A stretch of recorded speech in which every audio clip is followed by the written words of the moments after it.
are going to look at Metasploit's command line interface, or MSF CLI. We are back at Kelly's main command line. We're outside of MSF console. I want to do MSF CLI and then -H to get the help information.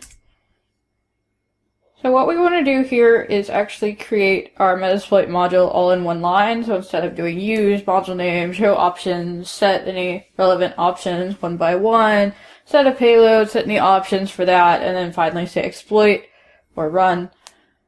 We are actually going to do it all in one line. This is, I've found to be useful for two different things. One, if you want to use Metasploit with a tool, like my smartphone pen test framework, whenever it interacts with Metasploit, I use the command line interface since it allows me to do everything in one line, so it's very scriptable for use in programs. So I know a lot of other tools do the same thing, use the command line interface, so it's worth knowing if you ever build any tools that are going to interact with Metasploit, and many of them do, since Metasploit is a very powerful standard in information security.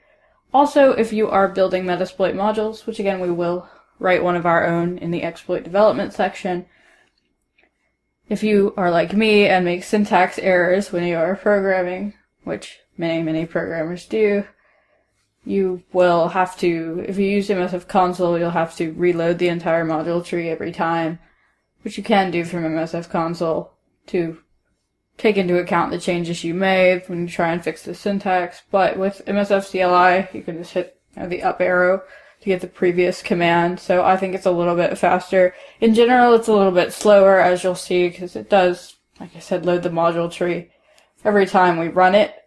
But for exploit development, for building Metasploit modules, I've found this a little bit faster, so I prefer it in that case. But again, generally I use MSF console, so we're just going to use MSF CLI briefly and see how to do it. So here we have our options that we can use here.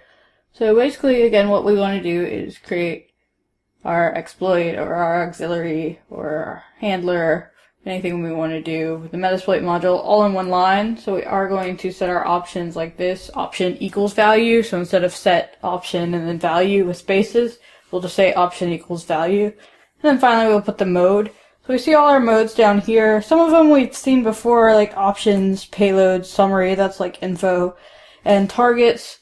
So we've seen those, so instead of saying show options or show payloads or show targets or info, we can use these modes at the end. So big O, big P, big S, big T.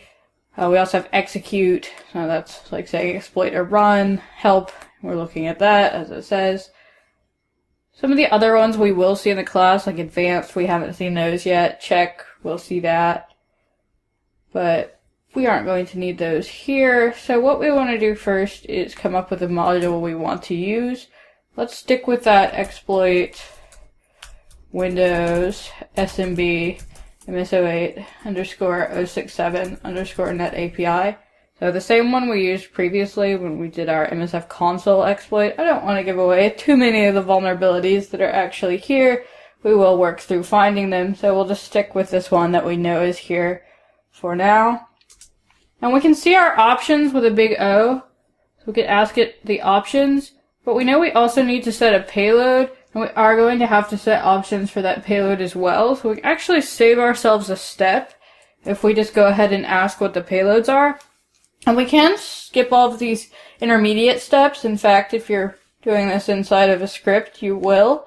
If you're going to run a specific exploit, you will know what those options are. As you use, for instance, MS08067 Net API over and over again, you'll become familiar with the options are, what the payload you want to use is, and what its options are as well.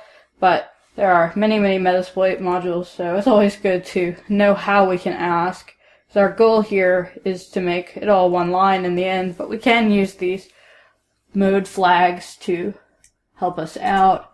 So let's start with the big P, ask it what its payloads are. We used Windows shell bind _ TCP in our previous example. So we can use any of these payloads that come up. So we should see lots of Windows payloads here. And it is, again, loading the module tree on the fly here, whereas with MSF console, it's a bit faster because it loads the module tree at the beginning and keeps it loaded. So you can look through this list. I encourage you to spend some time trying different payloads, But let's just set payload equals, again it's option equals, and then what we want to set it to. So Windows, let's do shell reverse underscore TCP. So again with the two slashers, so this is going to be staged. We have payload equals Windows shell reverse underscore TCP. And now we can do that big O to ask for the options, and now this will show us the options for both the module, the exploit, MSO8067, and the payload, so the Windows shell reverse TCP. I just kind of skipped a step here. So we could have asked for the options first and then set a payload, but this way we can get all the options in one step. And again, we can skip these steps as we become more familiar with it. You can just go ahead and write everything out without asking it anything if you are able. So, familiar here, our host, so that's going to be the IP address of Windows XP. Our port 445, SMB pipe is browser. We now know that that is correct from the auxiliary module we ran in the previous video. So, only thing we need to set down here with the payload, lhost. It also has lport, so that's going to be the port to listen on. And lhost, unlike with our bind shell, where it just had the port to open the shell on, so 4444 by default on that as well. Lhost is going to be the host to call back to, so we need to give the IP address of Kali in this case. You could set up a listener somewhere else, like in the EC2 instance in the cloud if you want to. It doesn't necessarily have to call back to the same Metasploit instance that we used to set it up, but that's what we'll do here. We'll just have it call back to Kali. So let's see, what is Kali's IP address? A very good question. In my case, 192.168.1.77. Again, yours is probably different. So let's get rid of this big O here. And I do need to set our host equals to the IP address of our XP machine. So in my case, it's 192.168.1.76. I actually started typing in IP addresses from the other network. Haven't gotten to that one yet. There's a second network lying around here. So set our host, our port, and SMB pipe are fine. So let's set lhost equal to that IP address of our Kali machine, so 192.168.1.77 in my case. And we can set lport if we want to, change it from 4444. We know how to do that same way. Lport equals, and then whatever port we want. But it looks good to me. Let's go ahead and run it. So we do E for execute to run it.